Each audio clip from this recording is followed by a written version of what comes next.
এদিকে ভাঙা মন নিয়ে নিজ দেশে ফিরছে আর্জেন্টিনা দল। তবে বেশিরভাগ ফুটবলারই নিউ ইয়র্ক থেকে ছুটিতে চলে গেছেন। লিওনেল মেসি ও রদ্রিগো দি পল গেছেন মায়ামিতে। রানার্স আপ হলেও আলবিসেলেস্তাদের জন্য গণসংবর্ধনার আয়োজন করতে চায় আর্জেন্টিনার প্রেসিডেন্ট।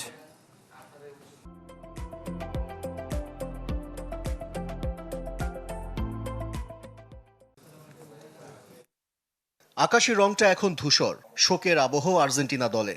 এক লিওনেল স্কালোনি ছাড়া গণমাধ্যমের মুখোমুখি হননি কেউ। অশ্রু আর চাপা কষ্ট আড়াল করার চেষ্টা লিওনেল মেসি, হুলিয়ান আলভারেজদের। একমাত্র ব্যতিক্রম নিকো পাজ।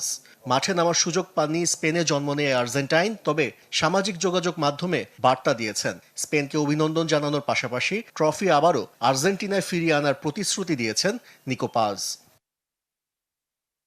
অনেকটা তড়িঘড়ি করেই স্টেডিয়াম ছেড়ে গেছে আলবিসেলেস্তেরা। চার্টার বিমানে দেশে ফিরছেন কোচিং স্টাফ, সাপোর্টিং স্টাফ সহ কিছু খেলোয়াড়। বাকিরা বিভিন্ন দেশের বিভিন্ন শহরে ছুটি কাটাতে গেছেন। লিওনেল মেসি ও রদ্রিগো ডি পল মায়ামিতে ফিরে গেছেন। কিছুদিন বিশ্রাম কাটিয়ে ক্লাবে ফেরার কথা এই দুই তারকার।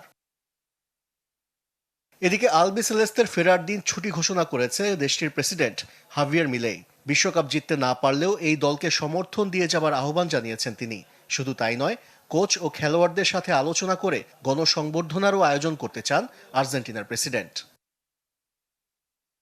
আশরিক রুদ্র, চ্যানেল 24।